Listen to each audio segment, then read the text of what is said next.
One of the things I think for us as a parent, a carer, or therapist, an educator, whatever you are, our job is to provide an environment for the child or for the neurodivergent individual to flourish and grow.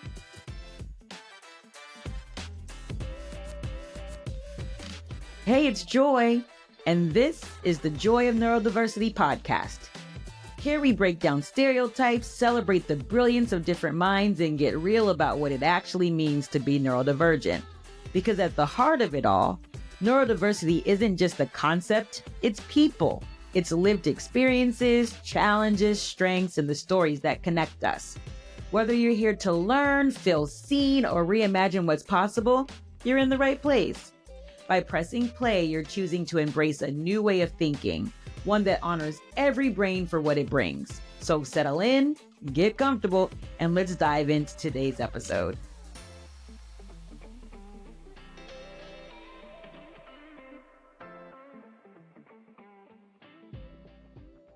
Welcome to the Joy of Neurodiversity podcast. I'm your host, Joy Buckner, and today we are joined by Laura Laugier, a devoted mom, a full-time coordinator of care for her 6-year-old son, who has a rare genetic condition that impacts his physical and neurological development. After leaving the hospitality industry in 2022, Laura took on the complex role of advocate, strategist, and caregiver, developing a system to manage every aspect of her son's care, while also learning how to prioritize her self-care, which is something I know is so difficult for moms of neurodivergent kids. In this episode, we'll explore how she balances it all, the strategies she's created to navigate medical, educational, and therapeutic support, and why caring for herself is just as important as caring for her son. Her insights will inspire parents, caregivers, and anyone seeking to find strength in the unexpected. So let's dive in. Welcome to the Joy of Neurodiversity, Laura. I'm so happy to have you. Thank you, Joy, for the invitation. Oh no, I honestly feel like so many people are going to benefit from what you've been through and the lessons that you've learned from it. You're so relatable. I'm really excited for everyone to get to hear your stories. Can you tell me just a little bit about your journey, what's led to this point, and what is your connection to neurodiversity?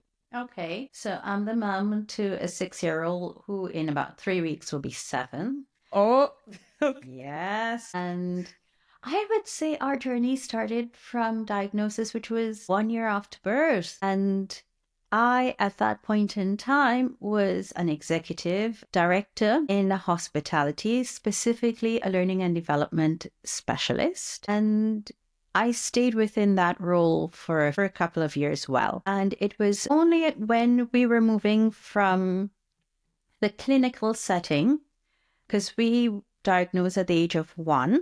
Okay. And had early intervention, which it was already started from birth, apparently. But we really got into intense early intervention from the age of 2. So being in the clinical setting, that was one thing. But the minute we stepped into school and bringing in educators, coordinating the two worlds took a lot more than I expected. And when I started learning about this whole world of inclusion, which you're a specialist, and I'm like, oh, hang on. Well, I guess we should back up a little bit because I haven't said what you are dealing with. So can you tell us a bit about the condition that your son has? And it's something I'd never heard of. So, well, it's rare. It's 1 in 50,000. It's called Cre-Duchat or P deletion P- syndrome. It's a genetic condition where chromosome number 5 is partially deleted. I won't go into all the complex things, but what it basically causes is neurological or physical delayed development, and it's on a spectrum. Okay. So on one end of the spectrum, it can impact the internal development of organs. So infants before the age of 1 don't survive because of the malformation of organs. The other side of the spectrum is that you can be a carrier of the gene and not even know it. Really? So are you and your husband carriers? Well, this is the thing. 90% of the time this happens in vitro, which means when conception, egg meets sperm, but 90% of the time it's just by chance. Really? And so we don't know because we never went to test ourselves. If we were going to have children, Yes. genetic counseling would have advised that we did more children. We chose not to. We're older parents. So we Okay. said one is enough. One So in bed. that's it. And so he's somewhere in the middle because when I started researching it, the peers that I saw, the older patients of Cre-Duchat, they walk differently. They may not run and jump like other kids. Their speeches may be different. Their intellectual abilities may be different. But with early intervention, the good thing or the hope that I see, because we're early intervention, is that many of his current peers, it's a little bit different, and we can see walking and talking and learning is different to their older generations. Okay, so can you tell us a little bit about, since it's such a rare condition, I'm sure a lot of people haven't even heard of it. Can you describe how it manifests in daily life, Ali? So it's both physical and neurological. So let's talk about the physical in that he is not able to run yet. Okay. We're seeing it as of last week. We started seeing something of a run, but it takes him longer to walk, to crawl, to walk. And he did eventually. To run, which we're seeing he is 6 going on 7 coming out now. To jump. His version of a jump is a big bounce. We celebrate every time, rarely, that we see 2 legs come off, or 2 feet come off the floor. In terms of speech, he has a lot of echolalia. Okay. And you have to really listen to distinguish. He has his own language. He's very fixated on certain of his own interests. Like with many children, we have what we call autism-like symptoms. So the echolalia, the fixation on a topic. To help him to focus, we might have to make reference to something that he's interested in, space, Star Wars, science, and delayed learning development. He's spiky, which means here's a kid who can tell you about the solar system. But then, saying I need to go to the toilet is not there yet. Okay. So, but still a lot of things emerging and coming along. But highly intelligent. I think so. Yes. He sings in Shona, which is a Zimbabwean language that he hears music and he can recall it. Again, there are certain things that really surprise us. He loves to count from 1 to 10 in different languages, or he likes to listen to certain things. His recall for things that he encounters in his books. You and I might think that's highly intelligent, but again, where he is lacking in other areas, it's just spiky, and it's just the way he is. And this is why I love your concept, which is neurodiversity, because everybody, neurodiversity means neurotypicals and the neurodivergence. So he is just the way he is, and I wouldn't necessarily say more intelligent compared to whom or what kind of a thing.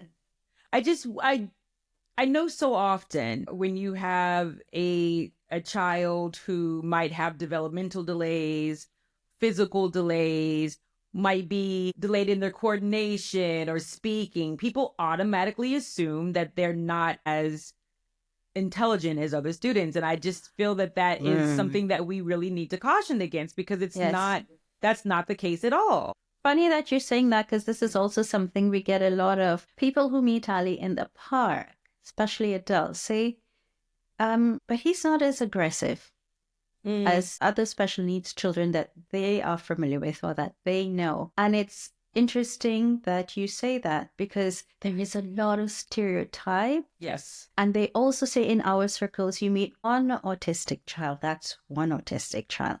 They are so different. Neurodivergent children are so different one from the other. Absolutely. But I also firmly believe, and coming back to what you probably want to get stuck into today, is how we approached his upbringing. I had a conversation with his therapist. Is he as expressive as he is and giving us the cues for us to follow because of how we let him be?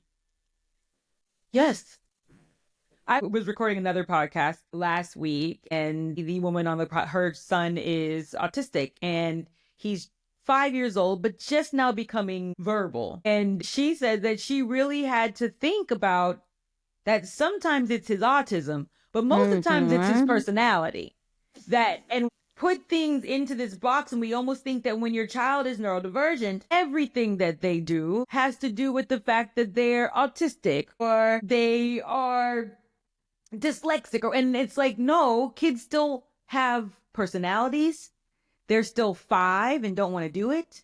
They still have these things, like, and we can't put everything into this bubble of they're dealing with this type of neurodivergence, and so that's dictating everything that they do in life. It just doesn't make any sense. They still have free will. They still have what they like and what they dislike, and a lot of their behaviors are a result of that. So it's why I'm doing this podcast. I want to dispel the myths and allow people to see that we're all on the spectrum. We all come from different places. We all present differently, but we're all human.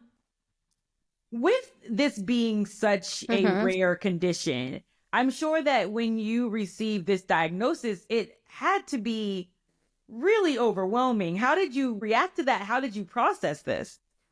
Very interestingly, in the beginning, because I was at work, I remember receiving the blood results and the neurologist saying, listen, we need for you to consult with a geneticist who will break down exactly what this is. Okay.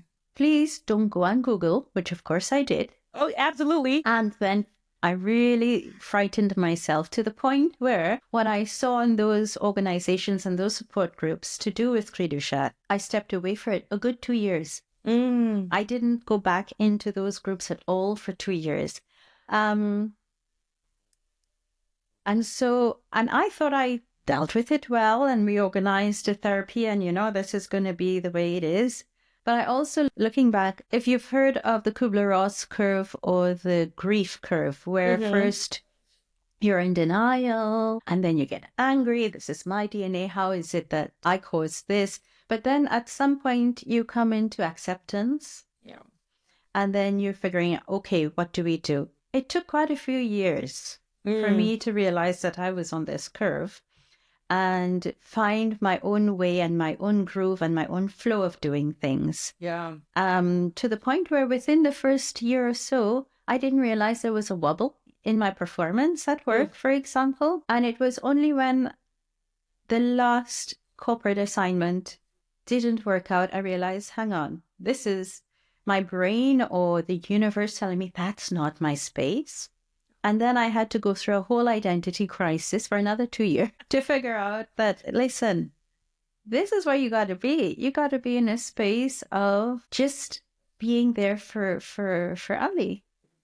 Actually, I think that once people hear about this, like, you've developed so many strategies and methods for speaking. I think that, honestly, Laura, I feel like this is your space. There's so much that you can offer.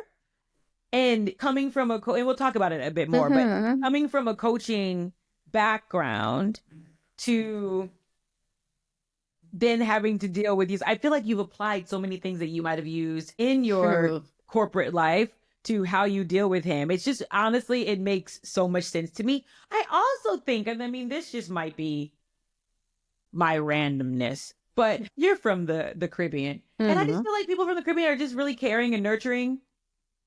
I don't know if that's just me. I think we smile a lot. We're very, very relatable because we're very friendly. We're very smiley. They say it's something to do with the sunshine and the coconuts and the sea and very laid back lifestyle. But I ran away from that when I was 18. But I think it's also, in a way, it's to do with our logic, the way that we grew up. But to be honest, Joy, I found myself, I have this thing that I say, I work my life. Yeah. So as a carer and, as a learning and development specialist, when we were training adults, we say one of the adult learning principles is looking back in the past, what worked for me will work for me in the future and will work for me now. Yes. And that is something that I have found myself doing. And I think that's part of what got me through my identity crisis of not being a director anymore. How can I direct life in a way that is purposeful? Yeah. And success comes in every little win or milestone that we achieve, or something new that comes out that is like, wow, a moment that brings joy. This is a perfect little segue into, you have developed something called the balance method. It's your decision-making framework for basically every decision that you make for your son, your life. Especially when I get stuck. I think it's not just for him, but for a lot of other things. So coming out of the corporate, I had qualified as a coach, neurolinguistic programming, business practitioner, master practitioner. And then I did brain-based learning with the Neuroleadership Institute. And then lastly, I did with the Academy of Executive Coaching. So I had trained during my executive years to relate with, become a better leader, develop other people's leadership skills. And in the last certification, we had to craft our own coaching model. And with neurolinguistic programming as well, there is this part of it where you look at, it's a study of excellence. What are the strategies that somebody who does something well does? And how to replicate that. And then a couple of years ago, I was chatting with my mentor and coach, and she said, you use this particular word, balance, very much, very often. And if you had to put an acronym to it, or if you were to use it to elicit some of your strategies, what would it be? And I started actually saying, yeah. And there is some method to the madness of what came out. And I found myself actually testing it again and again. So it's BALANCE, where we're looking at beliefs and what do we acknowledge or accept. What would a situation look like if we were to make it limitless? What actions need to be done? What kind of environment ecosystem I need to maintain? What nourishment do I need to maintain what it is I'm doing? What conscious choices would I be making at that point in time? And that's important because then I would go back to evaluate that choice. Yeah. Right? And it's something that keeps going, and it's not necessarily something that goes in a chronological order. It can also be in a cycle that can go back and forth. So yeah, I found that I have this strategy framework that, yeah. But what I really appreciate about it is that it's holistic. It looks at not only what your child might need, but what you need, your family needs, how realistic it is. You can evaluate when you need to do it, prioritize things. It makes so much sense. And we're going to go through what it looks like in practice. So really, it was organic the way this came about. It wasn't that you sat here and looked and said, what do I need to do? It was just it's something that I looked back and I said, this is here, this is here, this is here. And these are some of the things that I had been doing to a certain point. So it's something that it was happening. So NLP is the breakdown of behavior, right? Yes. So it was taking NLP, right? I'm taking an NLP course right now. And maybe that's why I'm relating to it a lot, yeah? How are you finding it? It has been life-changing. It has been life-changing. But I also find myself, well, one, I think that I told you, I said, I feel like this is NLP when you were talking to me about it. I'm noticing when people are using different strategies that I'm learning, and I'm just newly into it. I'm only a few months into it. There's much more that I need to do, but it's changed my outlook on things and the way I approach certain. And as someone who's neurodivergent, we are so often in our minds and getting stuck on different thoughts. I personally have a lot of negative self-talk and lack mentality and all these things that are going on. And so NLP is helping me stop those thoughts and dissect where is that coming from and then going back and unblocking what that might be. So I think it's going to be life-changing. But then when I'm able to see people using different strategies and applying them in different ways, like that makes my nerdy mind get really excited. But what I really appreciate about your method is that if there is one question that I'm asked again and again by parents and teachers and leaders at school dealing with neurodivergent students, or just anyone, any student that has maybe falls outside of the box. Yeah.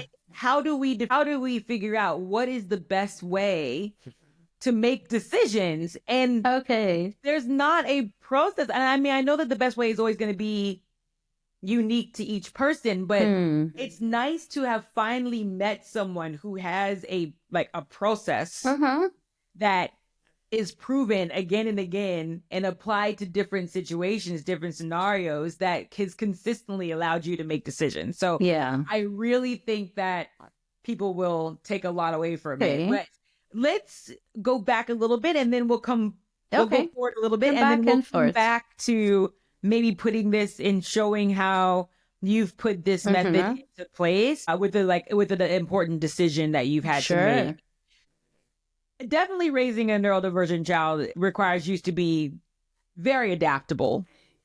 Very, very adaptable. So what are some sacrifices you've had to make along the way? I know that you spoke about stepping down from your corporate role, which definitely was a sacrifice. But what are some other sacrifices you've had to make along the way? Now, I want to just say something here, and this is maybe my leadership hat coming on here.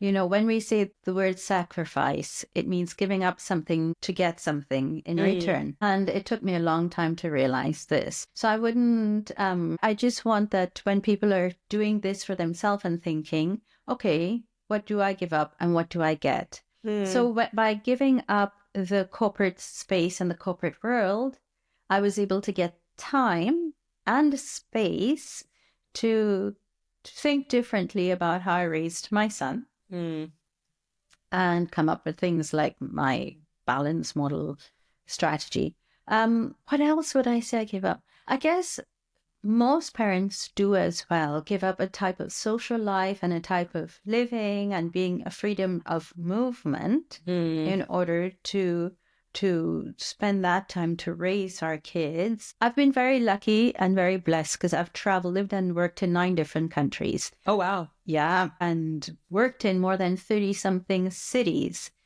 So a lot of the traveling and a lot of the seeing the world and stuff like that, I wouldn't say it was given up because I guess that is what helped me prepare for what it is I'm doing now. Sacrificing, it's so funny because every time I try to identify a sacrifice for us as a family, I found that the choice that we made actually brought more than it took away. So for example, starting our family business gave us the space and freedom to actually afford or find ways of doing things for Ali versus if you had a fixed income as in terms of a salary.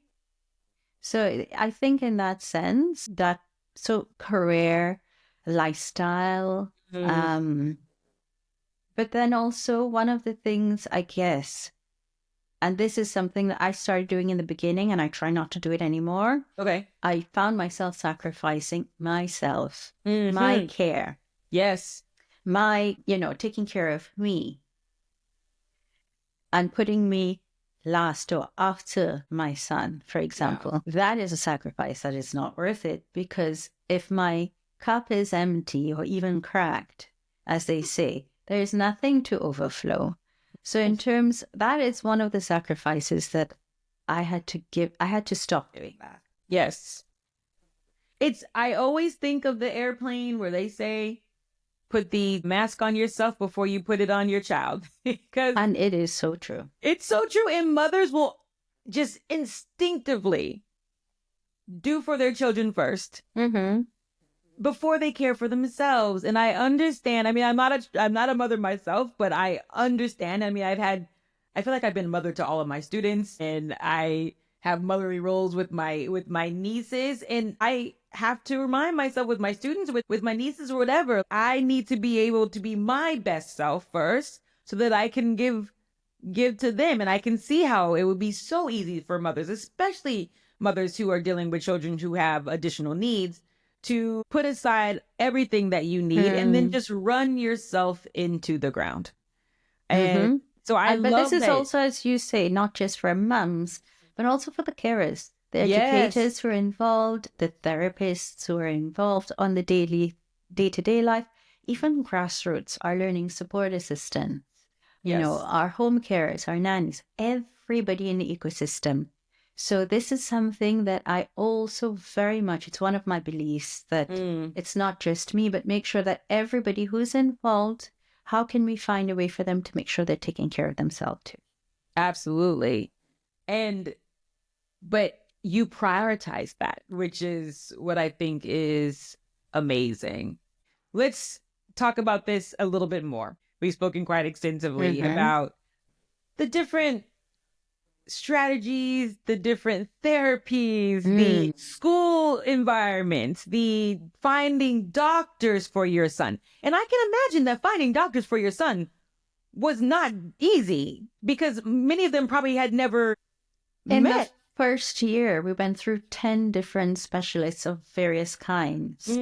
Before it was not even doctors, but a midwife and a therapist who actually got curious and said, have you considered evaluating this by going to a neurologist, a specialist for this specifically? We had seen, osteopaths, we had seen pediatricians, we had seen quite a few specialists, and it's like, okay, and it was only when we actually did get to the neurologist who took one look at Ali and said, blood test.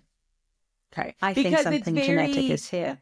Let me say, Cre-Duchat? Yes, Cre-Duchat. There's distinctive facial features that the student well, that's what they say, but I never thought that he has wide set eyes or low set ears or a chin or jaw or things like this.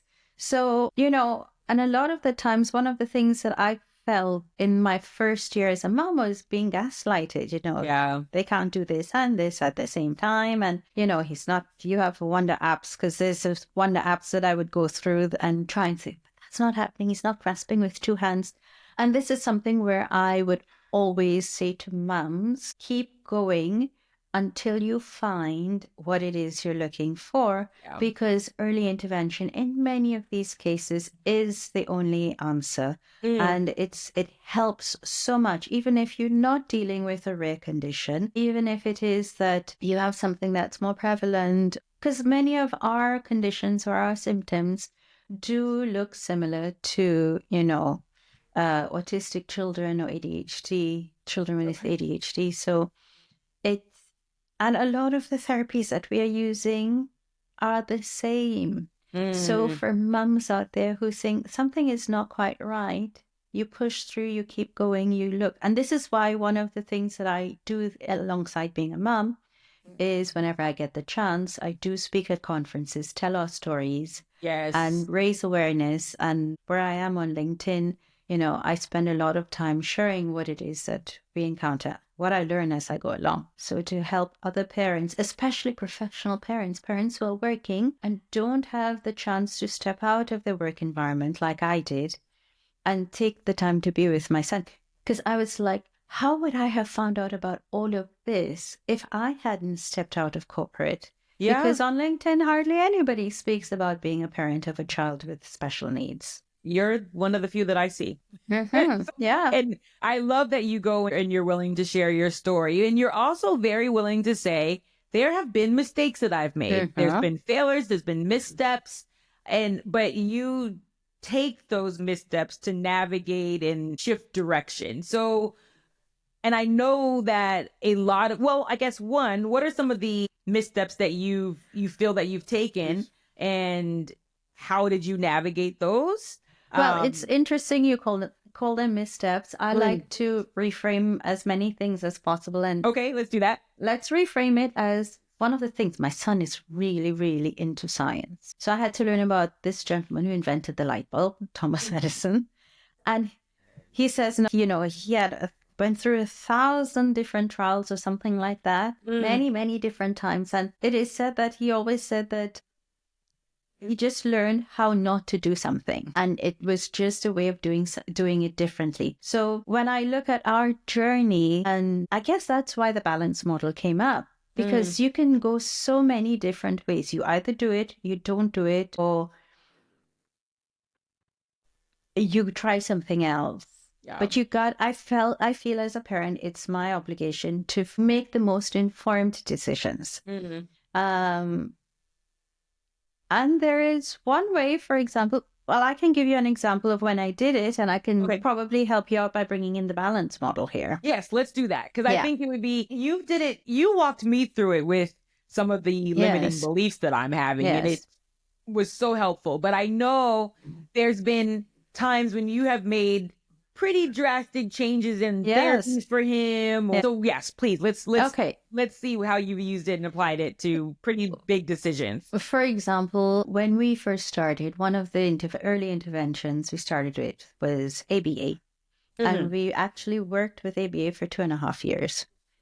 And I purposefully chose after that time not to continue there because of some of the concerns or some of the things that the actually autistic adult population or community were sharing about what happened with their continuous use of ABA through there. It was even causing things like PTSD. So this is a personal decision. So when I had started finding out about the darker side of ABA in terms of their early history, in terms of reinforcements and the use of and what it could cause, I had a very big, what do we do here? And I had to examine the B part of my balance model was what are my beliefs around it? And I've been learning things that were not great. I've been seeing some things that were promising, some changes in my son going from a very blank to a somewhat curious and engaged. And I said, okay, I have certain beliefs here, but what is it I need to think about? What is it I need to change? And I needed to make the decision, do we continue or do we not? So the A part, which is to accept, and in many cases, there are things that are so hard to accept. Maybe we start with A for acknowledgement. I acknowledge that we are in a situation like this, and these are the plus and the negative parts of things that we have to deal with. So what do I acknowledge here? I acknowledged that we had started seeing changes and that there are things that could come up a little bit later on, and that we were on a particular program that would finish in another 10 months. So, and if I chose to do that, that I would have to be on the lookout for certain behaviors post that, like what the autistic adult community was talking about. And then I had to stop and I said, okay, to help me make a decision here, what would it look like if we were limitless in terms of there is nothing in our way? And I started seeing Ali learning and doing certain things, and continuously there's a development happening. And I'm like, okay, that's what I would love to see. And then I said, what are the actions that I had to make a decision. So I went and I did some more research on it. I started connecting with some of the adults. I started speaking to educational specialists who were actually not for the type of therapy, and really taking what they said and making note of it and starting to weigh. I knew that needed to happen. And then N stands for what do I need to nourish my personal self, the self-care part. Intellectually, so mentally, physically, and emotionally or energetically. Here, I needed to balance a lot of these things and make sure that, I'm measuring how I am. Because there were days where I would stay up all night and do research, or I would get really after having a conversation. So bringing myself back there, balancing the intellectual side of this, coaching sessions as well. And then the C part of balance, which is what decisions, what did I choose to do and consciously choose to do? And I had made my decision at that point. Okay, I would continue for the rest of the school year and at the end. And I was constantly doing the E part of that, which was to evaluate, go back and forth. And in the end, I decided coming through the journey was it was the right decision to make. and it served its purpose at that point in time. Mm. But then this is the point at which I started learning about the neurodiversity movement Yes. as well. So by learning about the neurodiversity movement, that's the other end of the spectrum. When somebody is first diagnosed, especially like with a rare disease, it's pathologized. What are the deficits? How are we going in? How are we fixing? Yes. That's one side. But the neurodiversity movement spoke about accepting our neurodivergent children, people, individuals for who they are. Yes. And looking for ways of bringing up their fullest potential. And not only, as you said, looking at the deficits. Can we just go back and outline? So B for the balance is belief. Yes. So having what are my beliefs that I have here around this topic, and what is it I would like to address? Okay. And then A is for acknowledgement. Let's start with acknowledgement. If you can get to the point of acceptance, and if there's something about this situation that you cannot accept, at least acknowledge what is the reality. In black and white, in facts, in gray areas, whatever. Let's acknowledge there is something here. Which is often the toughest part. The toughest part. Absolutely. So I like that we're just saying, let's start with it. Let's start with saying that there's something and realize this is something we want to work with. We're not even saying that you have to get to acceptance yet. You're just saying acknowledge that there is something there, or that there's a need, or... It has been so helpful for me as a parent. Absolutely. It would be helpful to me with me accepting certain things about myself. Okay, and then let's move on to L. So this is around being limitless. Okay. And what would, if nothing was an issue here and we were limitless, what would that look like? And what do I need to learn here? Yes. So I like L is for limitless. What would limitless look like? Love that too. In my dyslexic mind, I'm like, okay, A comes next, right? Yes, it does. I'm the worst speller ever. Okay, so the second A is what? Action.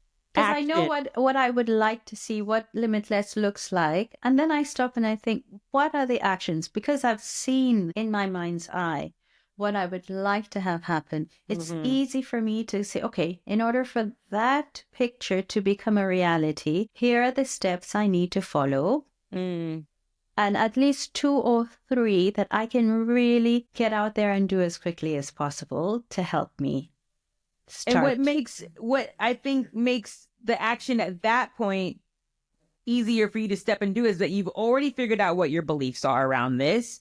You've already acknowledged what is going on or what you might need to address. We're not saying you have to accept it, but you've acknowledged it.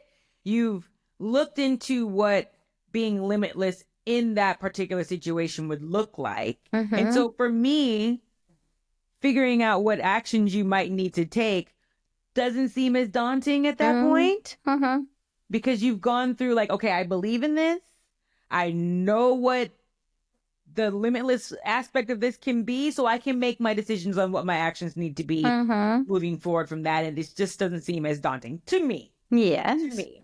And then N was nourish, yes? Yes. And that helps with the actions, because some of the actions might be big actions, might be hard actions. So what do I need as the person here to keep me as healthy or as viable as possible? So physically, am I taking care of my body, my food, who are the physical people I come into contact with, the environment that I set up for myself? Mentally, I'm coming from a learning and development background, so I've always been somebody who's curious. What am I learning? Where are the sources? How am I intellectually stimulating myself about what I'm doing here? Energetically, as parents of children with special needs, energies, and it's something that we have so much of. And I like to think, instead of managing time, we manage energy. Because when you have abundant energy, but there are things or situations that can suck energy, and there are things or situations that can add energy. Absolutely. And if you are somebody of faith, maybe that's your spiritual part helping to feed all of that. So one of the things I often come back to being mindful of is, how do I take care of myself? And that's where the nourishment comes in. And I can also imagine that you have to look at that for your child, your family, your helpers. Like, am I making a decision that's going to be in the best interest of my son, that's not going to overwhelm him, or he's going to feel Which comes nourished? into the, what are the choices I'm making constantly? Oh, There I'm you getting this go. now. There you Okay. go. Because when you take care of yourself and you nourish yourself, there are times when the choices that you make will not go right. Mm. And if you're in that space of, okay, I'm going to try this. Let's try this consciously, and we can dial it back or dial it up Yeah. based on what I consciously choose. So pinpointing what are the things I'm going to be looking at and measuring, which is where E comes in. What do we evaluate? Yes. And when we do evaluate, do we need to tweak? Do we stop, start, or continue something? I just think that this is genius. You need to bottle it up. I hope you write a book about this. But now that you're making decisions from a very informed place with this method, I know that you've had a lot of success with Ollie. He really is just growing and thriving from what you say. Yeah, because So, it's incredible. And I think whether it's a good, bad, or indifferent, to each person looking from the outside, it might be like, that I would not. That's okay. But for me, I think at least I have made the best decision possible because it's an informed decision. I'm his parent. I have to Yes. make it. So that's why this whole strategy came up. And it has helped me to just find a way to continue moving forward. So what have been, now that you have a pretty defined way of making these decisions, what have been the most profound turning points or shifts that you've seen in this whole journey? Because, one of the biggest things has been going from the space of deficit, what's missing, what's not there, to now he is the one who actually leads the journey. Good. We let him lead based on, so let's say, for example, a simple thing like his interests. It started off with, okay, you're at the age where you're hearing songs and nursery rhymes, and you're playing this space song on YouTube that talks about the planets in the solar system, and you're thinking that he likes it. He giggles every time he hears that. And realizing, okay, so he likes this thing of space. And then shortly after that, you're beginning to figure out, but hang on, he's hyperlexic, which means he's fascinated by letters and words. And there are 3 types of hyperlexia. So you have to figure out which of it is he has. And ours is the kind that he's fascinated by the letters and the words, and we have to work with him to get the comprehension coming along. Okay. So, but we then decided to use the theme of space and solar systems and whatnot, and introduce different types of books. And then we realized, hang on, this kid doesn't like storybooks, but he likes the reference books with the pictures and the big fonts and the headlines. And okay, there are little fonts, and as he can flick and go through. So then we start bringing in my first encyclopedias. I was about to say, he likes encyclopedia. My first, well, like the atlas, my first any book that has a picture and a little bit of a description on it. And that's where it grew from that into my first encyclopedia, the first atlas. And he started seeing the continents and liking the flags and liking the people.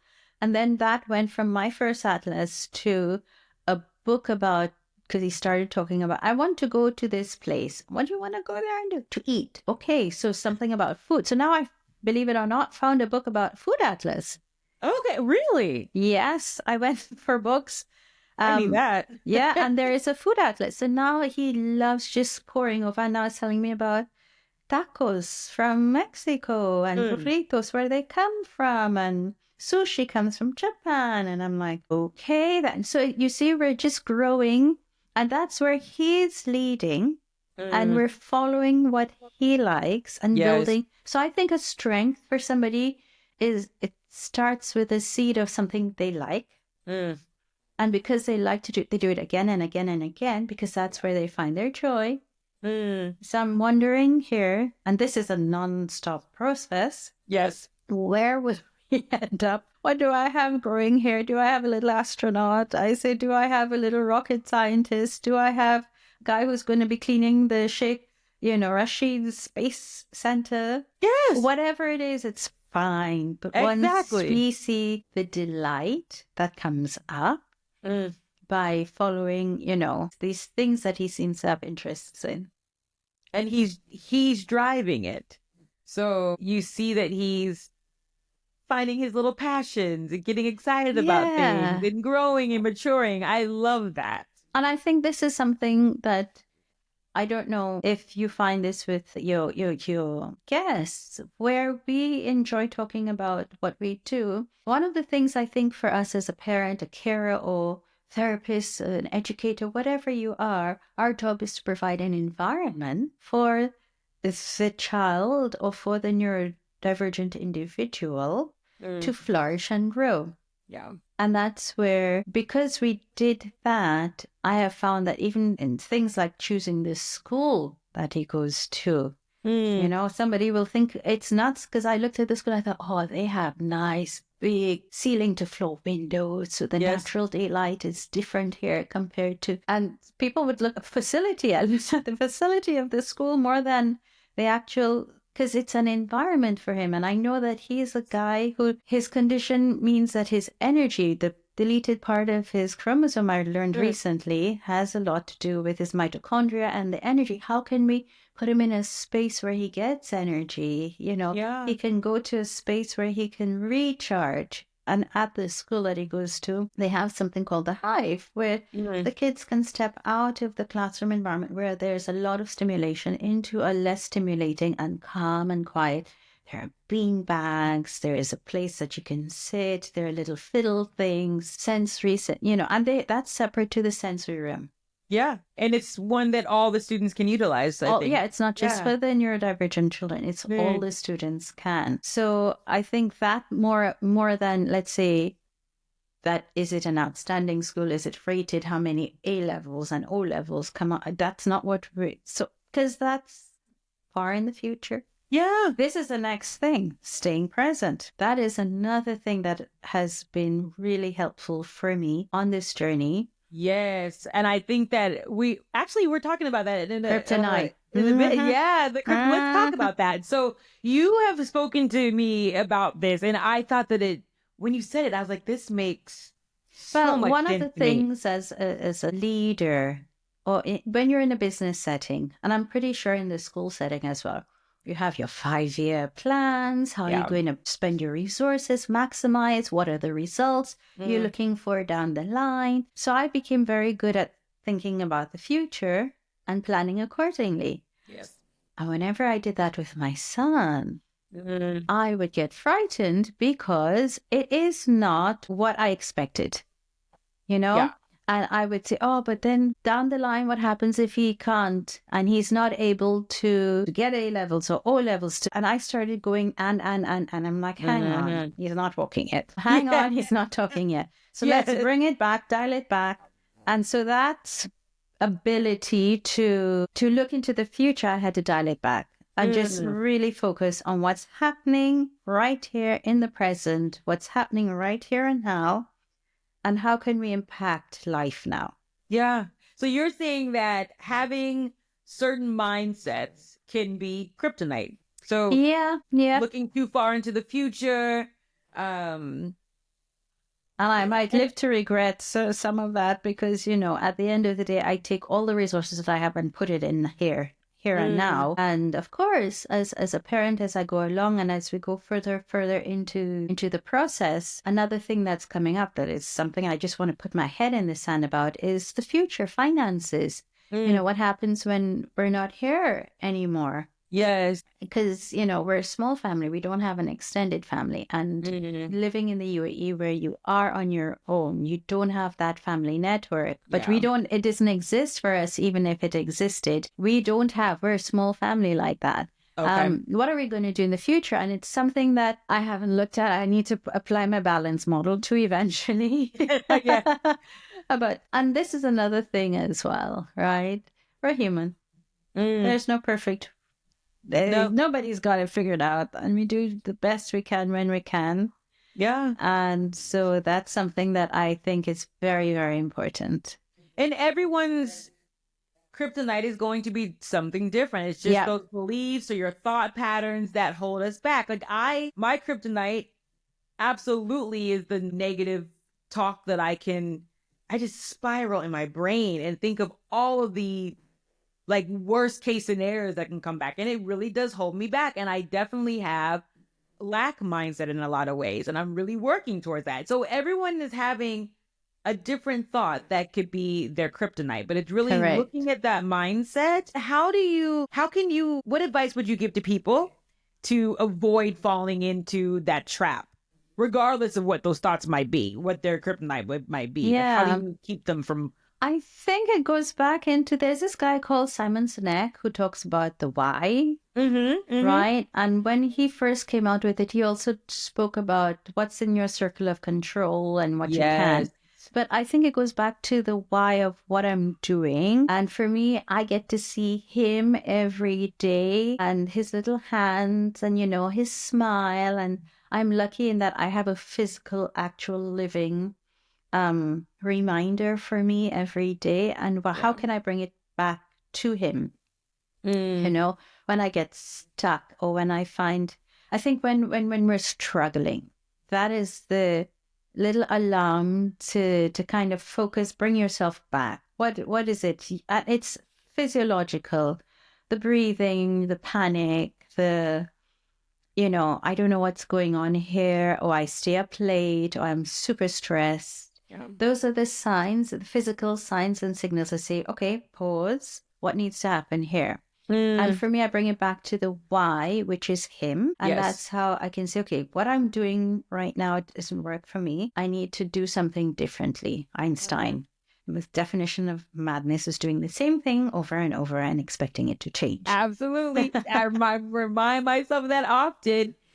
But okay, so I know that you've had these different mindset shifts. You put some really amazing strategies and methods in place for you, but I also can imagine that support for you has been really important. Oh, wow. You're reading my mind, lady. Yeah. The next thing that came up is community. Community, especially. And I could imagine from you, it might be even more difficult because you're dealing with such a rare condition. Like, have you ever even met another child that, like, in person that has this? No. Not in the United Arab Emirates, but I have found in the United States, there's a 5P minus society in the UK, and they're on Facebook. In case anybody watching this has Cre-Duchat, you're welcome to connect with me, or just go on Facebook and see. And just by reading a lot of what they're going through answers many of my questions. It also puts my situation into perspective. Locally, I am part of some parent support groups. Online, with WhatsApp, I find that to be quite helpful for the physical aspect as well. You and I met through a WhatsApp neurodivergent group. That's right. The professionals group, but also the local children's hospital has a parent support group where we can physically meet in person as well. So I think where many of us are on this journey, and even if we have extended family members, maybe they don't understand because they're not in the situation. But I find that reaching out and connecting with other parents who are exactly in the same situation as I am has helped so much in terms of learning how to find my own way, how to come up with my own model, how to make my choices. How to make, and even in how to evaluate those choices. So a lot of things that have come up with what we choose to do in our way, our journey, come through those communities. It's been really helpful for me as well. One, I feel like my community is growing with each speaking engagement that I have, or someone that I've met, or community that I've asked to join, like in a WhatsApp group. It just keeps on growing, and it's so helpful for me. And gives me so much hope. I spoke at a conference this weekend, and there was a woman who had seen me speak a couple weeks ago, and she came up to me. She came to the panel that I was speaking at, and she said, "I saw you speak at the inclusion conference a couple of weeks ago, and I took notes from your speech and made a bulletin board at my school with Oh, all of the points that you discussed." And she showed it to me, and I was nearly in tears. She's not neurodivergent. She doesn't have a neurodivergent child. She does work with students, but she said, I just felt like it was something that everyone needed to know. And she made a board about neurodivergent superpowers. And I just love that I find communities in places where I'm not even expecting to find them, and find allies in places where I wasn't expecting to find them. And there's so many people that just want to be better informed about neurodiversity, and it just really, really warms my heart to see. And I think that the future is so much brighter because people are so much more willing to yes. embrace and, like you said, celebrate the positives and not only look at the deficits. Which brings me to my next question. And I know that you say that you don't want to look ahead too much, but I know that you have things that you're looking forward to in the future. So, what are some things that you're looking forward to in the future, both for yourself and for your son, your family, whoever?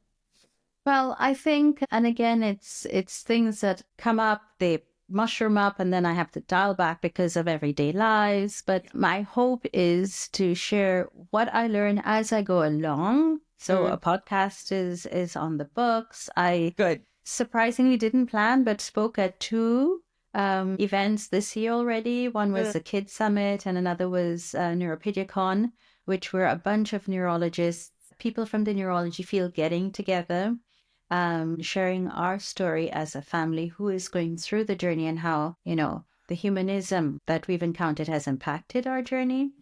I will have the Middle East and North Africa Rare Diseases Congress again happening. It happens every year. I spoke last year. Okay. It's happening in April.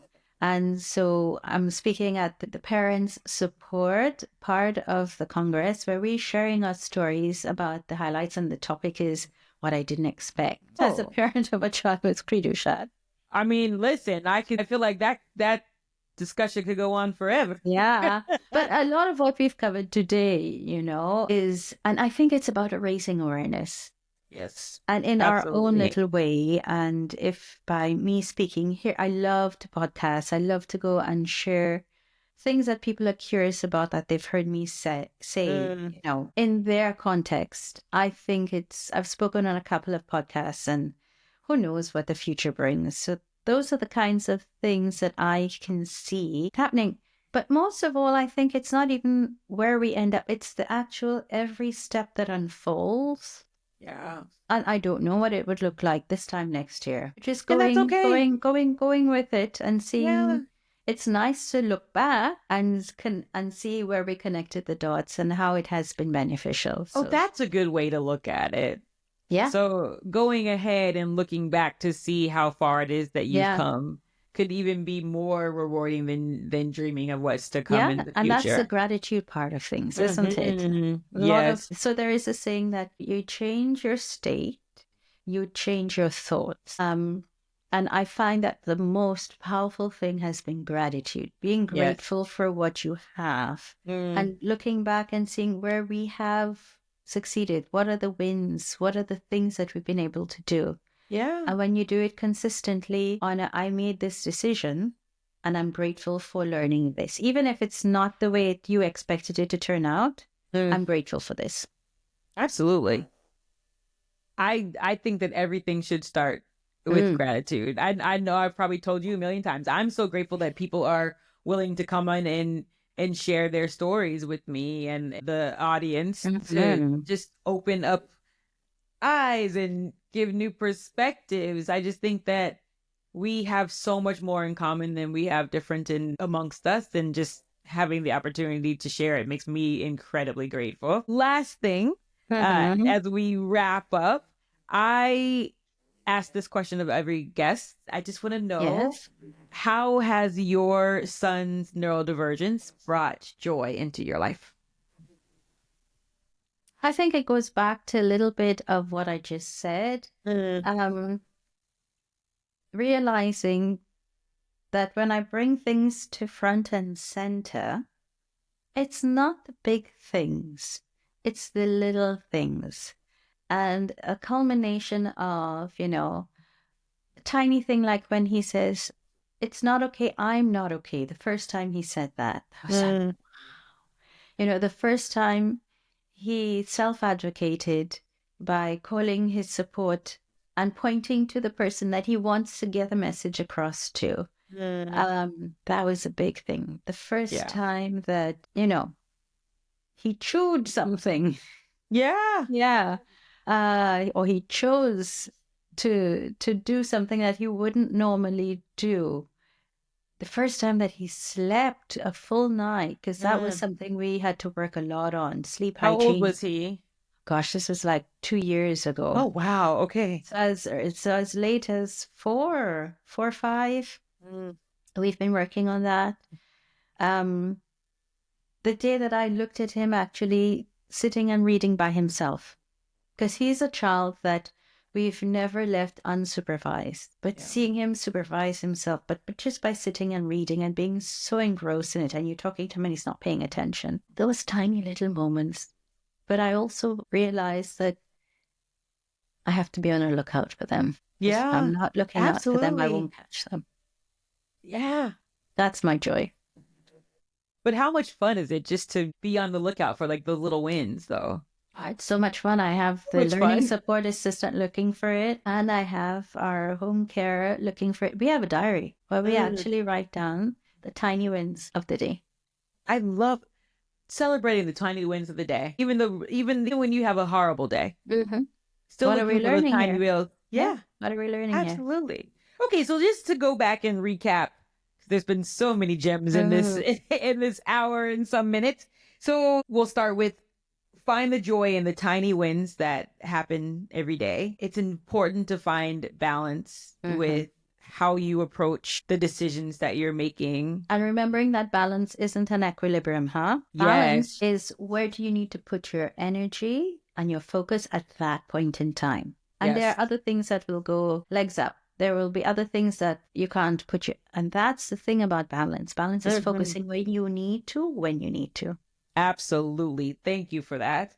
And then remembering to take care of you first so that you can take care of others. Everybody That's else. True. Yeah, absolutely. I can't thank you enough for coming on. If someone wants to get in contact with you, because I guarantee you they are going to want to get in contact with you. What is the best way for our listeners? And I will make sure that I drop your information in the episode notes, and I'll break down the balance method in the episode notes because I am using it for myself. Yeah. But I'll be very honest, this will sound weird because LinkedIn is one of the places that I like to vibrate quite a lot. So sending me a direct message there. Okay. I'm often there, and a lot of my thoughts, and like I say, what I learn when I learn tends to come out there. I'm not so much on Facebook and Instagram, something maybe I have to look at for the future, but a lot of what I put on LinkedIn is there as well. So in case that's your space, Laura Laugier _ is my Instagram, and Laura Laugier Special Needs Mom on Facebook is the page where we are. Laura Laugier is on LinkedIn, and I also have a website. LauraLaugier.com. I'll give that to you. So if people want to listen to some of the podcasts in particular, or some of the blogs that I put up once in a while, they can have a look there too. Perfect. Well, thank you so much for coming on the Joy of Neurodiversity. I have absolutely loved having you. There were so many gems that you shared, and it's just been so lovely getting to know you and talk with you. And I'm sure that so much is going to be taken away from this episode. So I cannot thank you enough. And to everyone listening, please make sure that you subscribe so that you're notified when we drop amazing episodes like this, so you can learn more and more about the amazing world of neurodiversity. So thank you so much. We'll see you at the next episode. And that's a wrap for this episode of the Joy of Neurodiversity. I hope today's conversation left you feeling inspired, empowered, and seen. Remember, neurodiversity isn't something to fix, it's something to celebrate. If you loved this episode, don't forget to follow, subscribe, and leave a review. It truly helps more people find this space of understanding and joy. You can find us on Spotify, Apple Podcasts, YouTube, or wherever you get your podcast. And let's keep the conversation going. Connect with me on Instagram at The Joy of Neurodiversity and LinkedIn at Joy Buckner, and share your thoughts using the hashtag The Joy of Neurodiversity.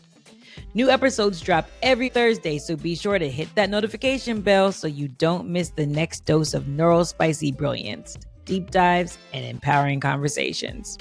Until next time, embrace who you are, celebrate how you think, and keep rewriting the narrative, because the world needs your brilliance. Think big, be bold, and never dim your neurodivergent spark, because we were never meant to fit in.